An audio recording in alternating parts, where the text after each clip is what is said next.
Fala pessoal, sejam muito bem-vindos. Se você ainda não é inscrito, já se inscreve no canal, deixa o seu like e ativa as notificações. Isso ajuda muito o canal a crescer e permite que mais pessoas tenham acesso a informações importantes sobre seus direitos. Uma ponte que custou mais de 36 milhões de reais, inaugurada há apenas 2 anos e meio, desabou em Sena Madureira, no Acre, deixando pessoas feridas e levantando uma série de questionamentos. Quem é o responsável?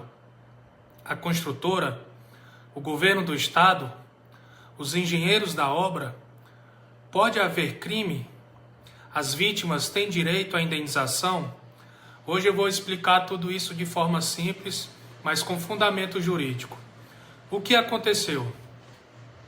Segundo as informações divulgadas pela imprensa, a ponte Frei Paulino Baldassarre, localizada em Sena Madureira, sofreu um desabamento parcial na noite do dia 5 de junho de 2026.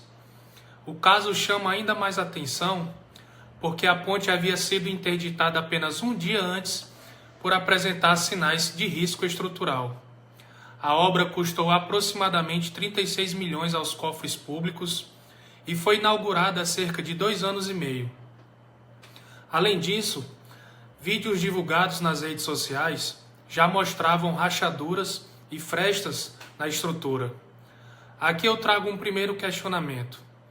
A construtora pode ser responsabilizada? A resposta é sim, mas isso dependerá do que for constatado pelas perícias técnicas. O Código Civil estabelece em seu artigo 618 uma regra muito importante para obras de grande porte, que diz o seguinte: nos contratos de empreitada de edifícios ou outras construções consideráveis, o empreiteiro responderá durante 5 anos pela solidez e segurança do trabalho. Observe um detalhe importante: a ponte foi inaugurada há aproximadamente 2 anos e meio, ou seja, ela ainda estaria dentro do prazo legal de garantia previsto no Código Civil. Se ficar comprovado que houve erro de projeto, falha de execução, utilização de materiais inadequados ou qualquer vício construtivo, a empresa responsável poderá ser obrigada a reparar integralmente os danos. E o governo também pode ser responsabilizado? Sim. E aqui entra um princípio muito importante do direito administrativo.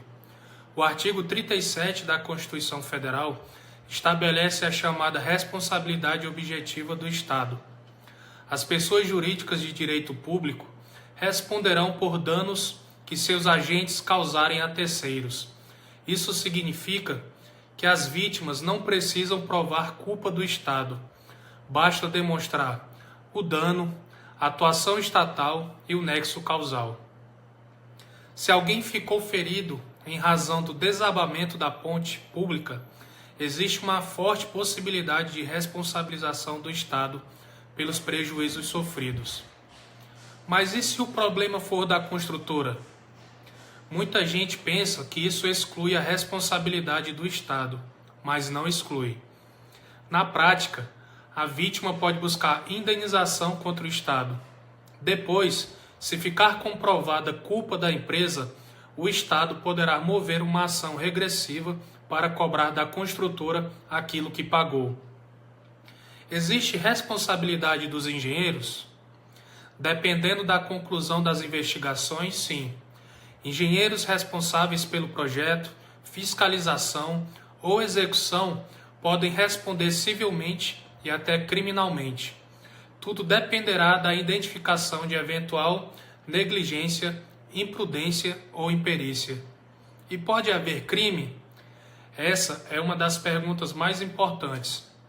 O simples desabamento não significa automaticamente que alguém cometeu crime, mas se ficar comprovado que houve conduta ilícita, várias infrações podem ser investigadas. Lesão corporal culposa.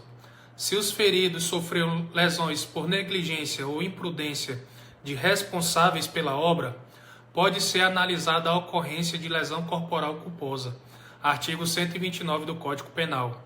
Isso ocorre quando não existe intenção de causar o resultado, mas ele acontece por falta de cuidado.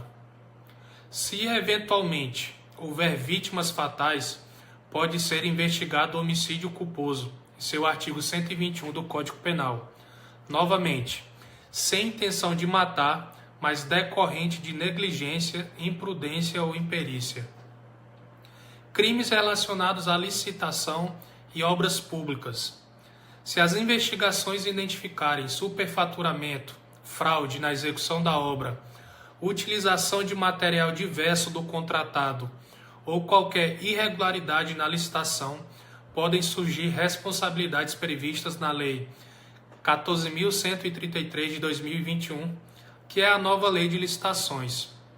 Dependendo do caso concreto, também pode haver responsabilização por improbidade administrativa, que é o seguinte: se algum agente público tiver atuado de forma dolosa para permitir irregularidades na obra, poderá responder por improbidade administrativa.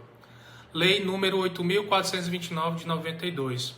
As sanções podem incluir perda da função pública, suspensão dos direitos políticos, multa civil e ressarcimento ao erário. E as vítimas têm direito à indenização? Sim. As vítimas podem buscar danos materiais, despesas médicas, medicamentos, danos morais e, em casos graves, pensão mensal. Se houver óbito, os familiares também poderão pleitear a indenização. O que será decisivo? Neste momento, a peça mais importante será a perícia técnica. Ela deverá responder perguntas fundamentais. A ponte caiu por erro de projeto? Por erro de execução? Por falha de fiscalização? Por fenômeno natural imprevisível? Ou por uma combinação desses fatores? Somente após essas respostas será possível apontar responsabilidades específicas. Mas uma obra pública de mais de 36 milhões, inaugurada há apenas 2 anos e meio, não deveria apresentar um desabamento dessa magnitude sem uma investigação rigorosa. A população tem direito à verdade, as vítimas têm direito à reparação e, caso sejam constatadas irregularidades, os responsáveis devem responder civil, administrativa e criminalmente, na forma da lei. Se esse conteúdo foi útil, deixe seu like, inscreva-se no canal e compartilhe para mais pessoas conheçam seus direitos.